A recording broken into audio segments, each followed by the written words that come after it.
So welcome again sa aking vlog. So meron akong napakagandang announcement guys. So yun yung i-explain ko sa video na to. Para to sa mga subscribers, solid viewers, and new viewers. Pwede rin kayo maging involved dito sa gagawin ko. And before ko sabihin sa inyo, gusto ko samahan nyo muna ako sa mga errands ko ngayong hapon. Pero before ako umalis dito sa bahay, pakita ko lang sa inyo yung progress ng pinapagawa kong bahay. Ayan.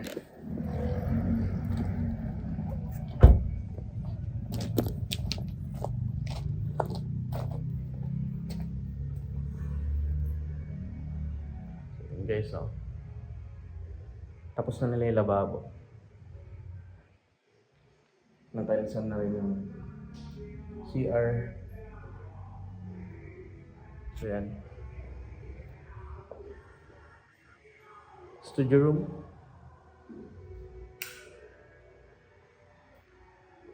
Guys, yun lang yung concern ko. Bakit naging ganyan? So, tatakpan ko na lang yan ng ng parang shelf.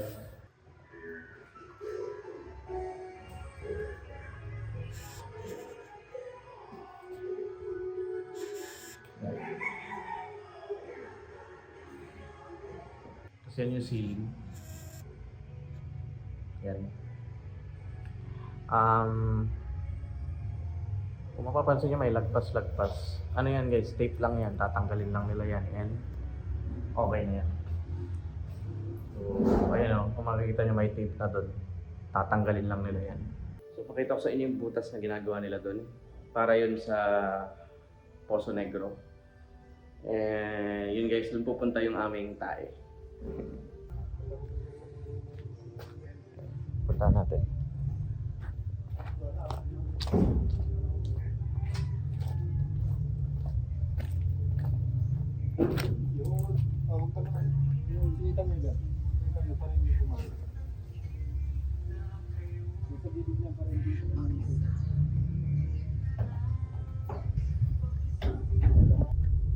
Uy, kambal.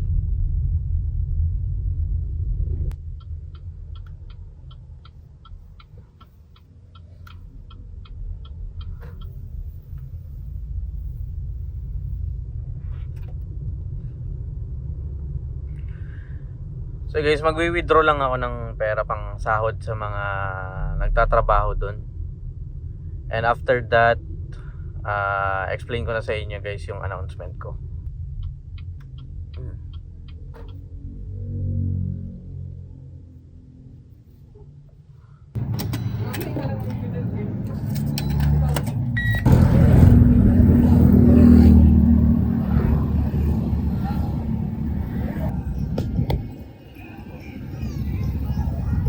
Kain tayo mamaya niyan guys.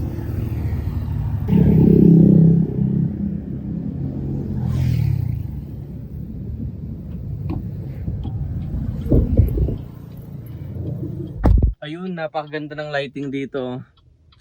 So guys, sige sabihin ko na sa inyo.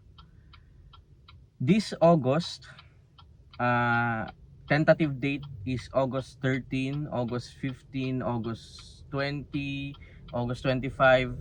Basta August, pupunta kami ng Manila ng Unite members.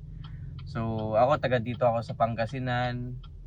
And yung mga tropa ko din na andito na yung nakikita nyo sa vlogs, si Easy and si Mark. And si Migs is taga Nueva Ecija. So sabay-sabay kami. From here sa province, pupunta kami ng Manila.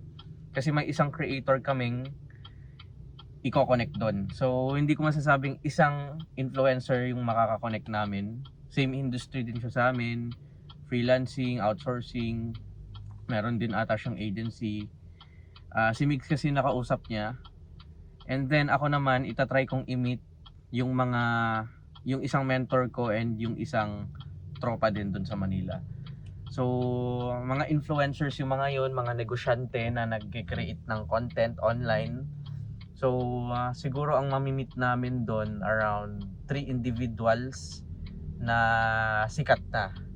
So ito yung pinaka-exciting part.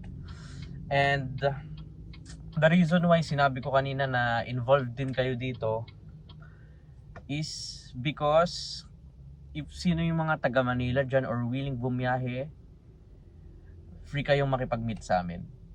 So we can hang out. Ang balak namin, magkokondo kami, hati-hati kami sa bayad, and yun, dun kami sa kondo magpo-podcast, magpo-vlog, magbe-brainstorming kung paano ba yumaman, mga ganun. And napaka gandang experience yun. Excited na ako kasi iba pa rin pag yung alam mo yung mga kasama mo, yung circle mo is mga same mindset mo, same goals, same beliefs, ibang feeling yun. Try nyo sumama sa mga hindi nyo same mindset, di ba? Parang ang pangit kasama yung, hindi naman pala pangit, ang pangit ng term ko, parang iba pa rin ang fun, iba pa rin pag ang kasama mo yung, kumbaga, same kayo ng tinatahak na daan, same kayo ng mindset, same kayo ng beliefs. Of course, may mga differences pa rin yan, pero at least, lahat kayo is nasa same page. So, nakaka-excite talaga siya kasi yun nga, nakikita ko na yung mga gagawin namin. So, di ba, sa kondo kami, podcast. Okay, chat ko si ganito na influencer, imi-meet namin, mag-vlog kami, coffee kami. So, punta kami yung BGC. Actually, yun yung gusto ko punta kami yung BGC and sa mga coffee shops kami doon, tambay doon sa labas. Alam niyo yun, yung sa labas. And marami pang pwedeng gawin. Gusto ko din bumili ng MNLA na clothes. And sana na pag yung time na pupunta kami dun sa shop ni Uncle Frank Mendoza is andun siya. Kasi gusto ko din siyang ma-meet. Kahit picture man lang or simple advice lang sa business. Gusto kong ma-meet si Frank Mendoza and kung sino man yung nandiyan na kasama niya, sila Bugoy na Koy, mga ganyan. So, excited na ako guys sa mga Unite members dyan, sa mga nasa public community, sa mga nasa private community. Makipag-meet kayo sa amin doon if available kayo. Chat lang kayo sa Discord. Hey, bro, balita ko nasa Manila kayo ngayon Okay, kita tayo sa ganito, kita tayo sa ganun. No worries guys, may sasakyan naman. Pupuntahan namin kayo kung ano man yung sinabi yung lugar, basta doon lang sa area na yon. Kung Tagaytay pwede pa, malapit lang naman yun doon. Punta tayo, pupuntahan namin kayo. May ano naman tayo, BYDO. So, ano ba? Ang mga gagawin namin doon, of course, brainstorming kami about pagbibuild nitong agency namin, yung kanya-kanya naming agency, and yung mga nag-e-commerce kami ni Migs, pag-build ng brand, pag-content, exchange kami ng ideas, and then magpo-podcast kami kasama yung kung sino man yung mamimit naming influencers doon. And then after nun, siguro mga 4 days, 3 to 5 days ang range siguro na andun kami, and then balik na kami dito. So I will make sure na marami kaming content na mapoproduce kasi yun, gusto ko makita nyo talaga yung lahat-lahat ng gagawin namin. So sa mga podcast kasi namin, nabanggit namin na either Manila muna or hiking, pero parang sa tingin ko mas okay yung sa Manila muna kasi hindi naman lahat ng members ay prepared na to go on a hike. Kasi of course kailangan nyo ding anong tawag dito? Kailangan nyo ring mag-prepare ng katawan nyo. Kailangan nyo mag-condition para makaakyat kayo ng bundok. Same goes for me. So, yun lang guys. Napaka-simple announcement. Pero I'm so excited. So, see you there guys. Kung hindi man kayo namin ma-meet, panoorin nyo lang yung mga videos. So after this specific clip, either siguro magva-vlog pa ako kasi yun, gusto ko lang. Yung ano po, purong ganito karami. Purong itlog pugo na ganito kadami. Merienda muna. kwek-kwek with sweet sauce and suka. So guys, nandito ako sa isang coffee shop kung makikita nyo. Yun eh. Ito na yung pinaka-paborito kong kapihan ngayon.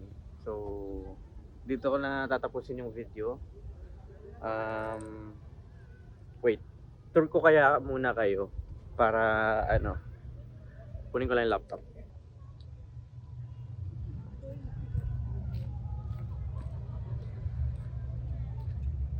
Parang meron silang garden dito sa may Ayan o. Actually, naghanap nga ako ng podcast place namin nila Mark AC kung meron ba ditong pwede. Nakita ko yung doon, no. Ayan, yung may upuan doon na doon. Pero okay dito guys, meron din siyang taas. Meron din dito sa first floor. So, check natin yung sa taas. Ito yung yung sinasabi kong pwedeng pag-podcast. Check natin yung taas guys. Maganda sa taas, kaso pagdating sa pagkain, parang di komportable. Guys.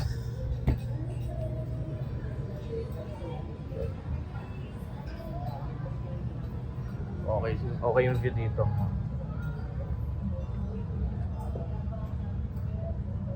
So tapusin ko na dito guys yung vlog. So abangan nyo na lang yung mga future vlogs and future podcasts. If hindi pa kayo naka-follow sa TikTok, follow nyo na ako. If hindi pa kayo naka-subscribe dito sa YouTube, subscribe na kayo. Goodbye!